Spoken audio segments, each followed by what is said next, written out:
திருச்சியில் நடைபெறும் இனிய நந்தவனம் 29வது ஆண்டு விழாவில் ரொட்டேரியன் டாக்டர் கே சீனிவாசன் அவர்கள் தலைமையேற்று சிறப்பிக்கிறார். வெனிசுலா தலைநகர் கராகஸ் நகரின் பல்வேறு பகுதிகளில் வெடிப்புச் சம்பவம் நிகழ்ந்திருப்பது பெரும் பரபரப்பை ஏற்படுத்தியிருக்கிறது. வெனிசுலா மீது அமெரிக்க ராணுவம் தாக்குதலை நடத்தியிருக்கிறதா என்கிற பெரும் கேள்வி தற்பொழுது ஏற்பட்டிருக்கிறது.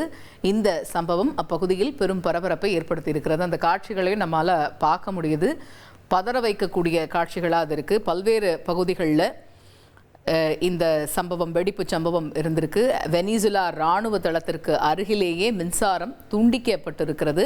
இது போன்ற தாக்குதல்கள் அமெரிக்க இராணுவம் இந்த தாக்குதலில் ஈடுபட்டிருக்கிறதா என்கிற கேள்வி தற்பொழுது எழுந்திருக்கிறது. வெனிசுலாவுடைய தலைநகரில் ஹெலிகாப்டர்கள் தாழ்வாக பறந்ததால் பரபரப்பு ஏற்பட்டிருக்கிறது. அமெரிக்காவுடனான பதற்றங்களுக்கு மத்தியில் வெனிசுலாவில் இந்த சம்பவம் ஏற்பட்டிருக்கிறது என்பது இங்கே குறிப்பிடத்தக்கது.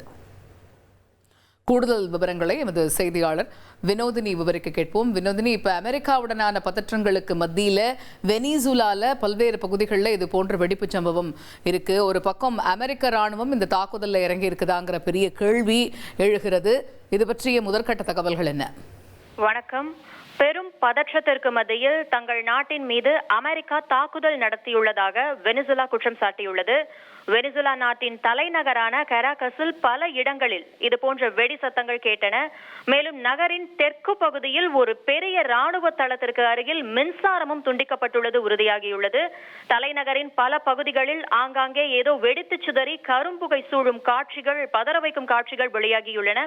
வெனிசுலாவிலிருந்து போதைப் பொருட்களை அமெரிக்காவுக்குள் கப்பல்கள் வழியாகவும் படகுகள் வழியாகவும் கடத்துவதாக ட்ரம்ப் தொடர்ந்து குற்றம் சாட்டி வந்தார். இதையடுத்து சமீப காலமாகவே அமெரிக்கா கரிபியன் கடல் பகுதியில் ராணுவ பலத்தை அதிகரித்து வருகிறது. உலகின் மிகப்பெரிய விமானம் தாங்கி கப்பல் அங்கு நிலைநிறுத்தப்பட்டதுடன் ஆயிரக்கணக்கான ராணுவ வீரர்களும் நிலைநிறுத்தப்பட்டு ராணுவ நடவடிக்கைகள் சமீப காலமாகவே அதிகரித்து வருகிறது. இவை அனைத்தும் போதைப் பொருள் நடவடிக்கைகளை தடுக்கத்தான் என அமெரிக்கா தொடர்ந்து தெரிவித்து வருகிறது. ஆனால் போதைப் பொருள் நடவடிக்கை என கூறி தங்கள் ஆட்சியை கவிழ்க்க நினைப்பதாக வெனிசுலா அதிபர் மடுரோ தொடர்ந்து குற்றம் சாட்டி வருகிறார். மடுரோவின் 2018 மறுதேர்தல் முறைகேடானது என எதிர்க்கட்சிகள், அமெரிக்கா உள்ளிட்ட நாடுகளும் குற்றம் சாட்டும் நிலையில் வெனிசுலாவின் எண்ணெய் வளத்தை கொள்ளையடிக்கவே அமெரிக்கா இவ்வாறு செய்வதாக மடுரோவும் தெரிவித்திருந்தார்.